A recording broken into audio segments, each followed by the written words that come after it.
আমরা অনেকেই অনেক খাবার কিন্তু পছন্দ করি, আবার সেই পছন্দের তালিকায় যারা নাই তারা কিন্তু সেই খাবারকে অনেকে ইগনোর করে, তাচ্ছিল্য করে, বলে ইস এগুলো একটু খাবার হলো, এই খাবারের কি ভিডিও বানাইতে হয়। এমন কিছু শুভাকাঙ্ক্ষী আমার আছে, তারা আমাকে কমেন্ট বক্সে না বললেও কিন্তু এদের মনের বক্সে ঠিকই বলে যাবে। আর যারা আমার মতো এই খাবারের বিগ ফ্যান আছেন, ওয়াও, তারা তো সম্পূর্ণ ভিডিও স্কিপ না করে দেখে যাবে কেমনে পরিষ্কার করলাম, কেমনে কাটলাম, কেমনে রান্না করলাম, কেমনে ধুইলাম।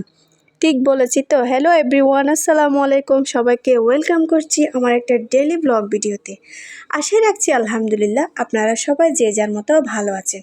আজকে আমার যারা এই খাবারটাকে পছন্দ করেন, যারা এই খাবারটাকে খুব বেশি খাইতে ভালোবাসেন, তারা আমার ভিডিওটা একটু স্কিপ না করে দেখে যাবেন। আর যারা পছন্দ করেন না তারাও দেখার অনুরোধ করছি।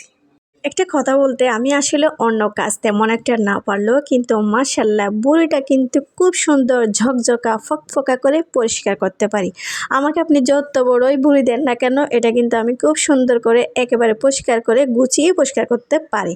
অনেক আপুরা আছেন, অনেক ভাইরা আছেন, এটাকে কিন্তু একেবারে সাদা চুন মেখে, ও মাই গড, এটার স্বাদটা নষ্ট করে ফেলে। আমি আসলে কখনো এটাকে চুন দিয়ে পরিষ্কার করি না। আমরা যখনই পরিষ্কার করি, যখন এগুলো বাসায় আনা হয়, তখনও কিন্তু আমি গরম পানি দিয়ে পরিষ্কার করি। এই যে দেখেন, আমি কিন্তু বটকে মাশাল্লাহ অনেক সুন্দর করে ভালোভাবে ধুয়ে গরম পানি দিয়ে এটাকে যেন কোনো প্রকার বাজে গন্ধ না থাকে সুন্দর করে ধুয়ে নিলাম।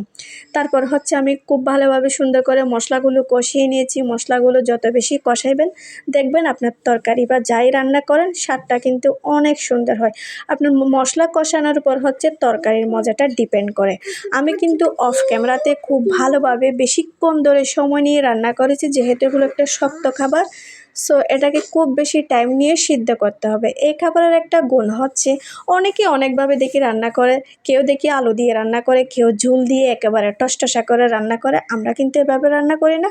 আমরা চট্টগ্রামের অঞ্চলের মানুষরা এভাবে কিন্তু এটাকে মাখা মাখা করে সুন্দর করে রান্না করি। সাথে হচ্ছে পাতলা ডাল থাকবে। আর যদি এটা শীতকালে রান্না করি, ওফ, তাহলে তো এই ক্ষীরা এবং তারপর হচ্ছে আপনার লেবু মাস্ট বি থাকবে। বাজার জাতীয় কিছু খাবার এগুলো অবশ্যই থাকবে। সো আমি হচ্ছে ক্ষীরা, তারপর হচ্ছে লেবু, এগুলো কেটে নিয়েছি। কিছু হচ্ছে মাছ ফ্রাই করেছি আমার মেয়েদের জন্য, ওরা তো তেমন একটা বট খায় না। তারপর হচ্ছে আরও কিছু সবজি রান্না করেছি, মিক্স সবজি, ওদের জন্যই করেছি মূলত। আমরা তো বট দিয়ে খাবো যারা বড়রা আছি, কিন্তু এই ছোটো বাচ্চাদের জন্য সবজি আর হচ্ছে আমি মাছ ফ্রাই করেছি। সো কথা বলতে বলতে অনেক কিছু রান্না শেয়ার করেছি। তারপর হচ্ছে আমি এই সবজিটা একেবারে শেষ পর্যায়ে গিয়ে ভালোভাবে করে নিলাম। তারপর হচ্ছে কিছু কাসকি মাছ রান্না করেছি টমেটো দিয়ে মাখা মাখা করে, সেটাও আমি হাতে মেখে সুন্দর করে বসিয়ে নিলাম। বন্ধুরা, ভিডিওটা কেমন হয়েছে স্কিপ না করে কমেন্টে জানাবেন। আল্লাহ হাফেজ।